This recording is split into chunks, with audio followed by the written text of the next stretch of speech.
हमारे चैनल में आप सभी लोगों को स्वागत है और नमस्कार। तो आइए, वीडियो का नाम है स्वच्छ रहें स्वस्थ रहें। तो स्वच्छ कैसे रहें? तो स्वास्थ्य के बारे में तीन चीजें हैं। एक मन की शुद्धि है, एक शरीर की शुद्धि है, एक आत्म शुद्धि है। तन शुद्धि, मन शुद्धि, आत्म शुद्धि।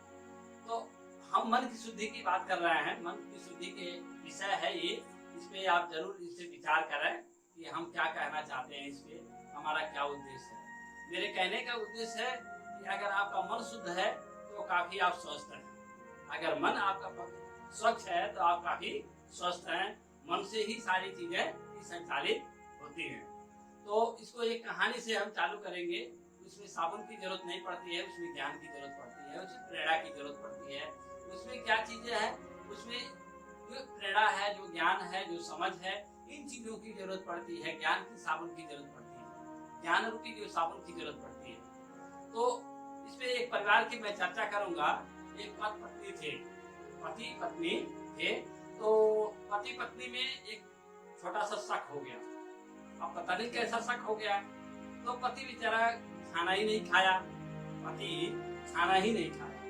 तो पत्नी दोबारा कही खाना खा लीजिए, तो कहा हम नहीं खाएंगे। अब दूसरे टाइम भी नहीं खाया खाना, तीसरे टाइम भी नहीं खाना खाया। जब खाना नहीं खाया तो उसको कमजोरी होने लगी, उसको चक्कर आने लगा, उसके सिर में दर्द होने लगा, उसके पेट में दर्द होने लगा। उसके बाद जब दर्द होने लगा तो बोलता परिवार में कि हमें पेट में दर्द हो रहा है। तो लोगों ने क्या किया, डॉक्टर को बुलाया। डॉक्टर आए, चेकअप किए कि ब्लड प्रेशर इतना है और ऐसे है ऐसे है। तो उन्होंने पेट दर्द की दवा दे दी, पेट दर्द की दवा दे दिया। फिर दूसरे दिन भी पेट दर्द चालू हो गया, क्योंकि खाना वो सही से नहीं खाया। वो शक की बीमारी जो थी वो थी, तो उन्होंने सही से खाना नहीं खाया। खुशहाल होकर खाना नहीं खाया, थोड़ा सा खाना खाया, फिर पेट में दर्द हुआ।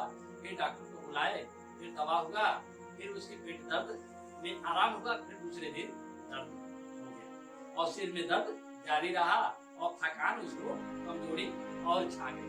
धीरे धीरे करके वो बेड पे लेट गया। तो जब बेड पे लेट गया तो परिवार वालों ने वो हॉस्पिटल ले गया। तो उनका इलाज कराया। इलाज कराने के बाद तबीयत में सुधार हुई, लेकिन वो जो शक था, वो अंदर परेशानी थी, दुविधा थी, वो दूर नहीं हुई थी। तो उन्होंने सही से खाना नहीं खाते थे, परिवार से सही से नहीं बोलते थे, और परिवार की पत्नी उनसे सही से नहीं बोलती थी, वो उनसे सही से नहीं बोलते थे, खाना सही से नहीं खाते थे। इन चीजों को लेकर उनके अंदर मानसिक रोगी हो चुके थे। तो धीरे धीरे करके शरीर कमजोर हो गया, पेट में भी दर्द, सिर में भी दर्द, कमजोरी भी छा गई। अब इन चीजों को लेकर के शरीर काफी कमजोर हो गया।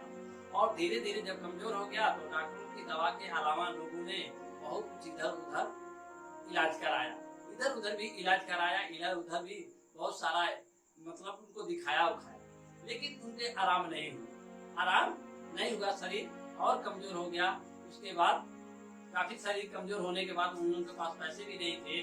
उसके बाद उन्होंने वापस घर पे लाया। उनकी सेवा सत्कार करने लगे, लेकिन वो अपने परिवार की तरफ से पत्नी में सही से बोलचाल नहीं थी और खुशी से वो खाना भी नहीं खाते थे, और अब पहले से तो भूख भी लगना बंद हो गया। तो इन चीजों को लेकर धीरे धीरे शरीर कमजोर हो गया। अब शरीर काफी नजदीक आ गई और इस चीजों को लेकर के काफी शरीर कमजोर हो गया।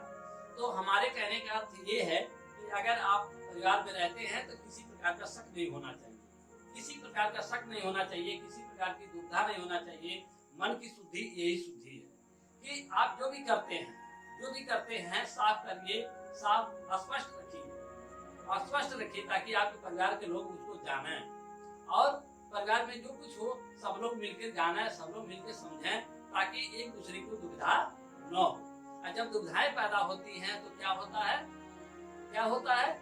बहुत सारी समस्याएं पैदा होती हैं, बहुत सारी दिक्कतें पैदा होती हैं, और इन दिक्कतों से धीरे धीरे करके आर्थिक नुकसान होती है, नैतिक नुकसान होती है, सामाजिक नुकसान होती है, शारीरिक नुकसान होती है, और समय का भी नुकसान होता है। बहुत सारे से नुकसान होते हैं।